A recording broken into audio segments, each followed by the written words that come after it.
আল্লাহকে ছেড়ে দিলেন কেন? আল্লাহর সাথে দুশ্মনী কেন?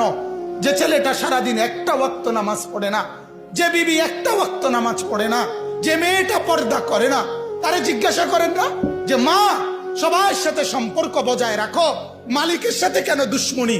আল্লাহর লগে কি নারাজি হইলা? আল্লাহর সাথে কি দুশ্মনী? আল্লাহর লগে কেন রাগ করলা? কেন রাগ করলা? এই বাপ, তোমরা যারা সেজদা করো না, তোমরা বলো না বাজান, বলো না এই দরদি ভাই চিৎকার করে বললাম, তুমি যদি বলো তোমার পায়ে ধরতে, আমি পায়ে ধরতে রাজি। তুমি যদি বলো তোমারে জড়িয়ে ধরে কানতে, আমি কানতে রাজি। তুমি বলো কেন আল্লাহর সাথে রাগ করলা? কেন আল্লাহর সাথে রাগ করলা? কেন আল্লাহর সাথে নারাজ হইলা?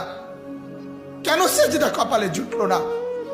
কেন মালিকের সাথে সারাদিনের এত কিছুর বিনিময়ে আল্লাহ তাআলা একটা মিস কল দিলে, 2 সেকেন্ডের একটা মিস কল দিলে বন্ধু তুমি টের পাও তোমার মোবাইলে মিস কল আসছে।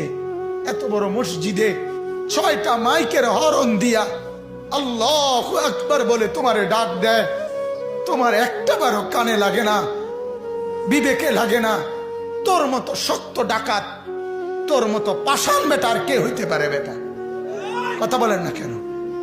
তুই ডাকাত, কত বড় ডাকাত! হ্যাঁ, এজন্য ইনশাআল্লাহ আল্লাহকে রাজি করব। বলেন ইনশাআল্লাহ।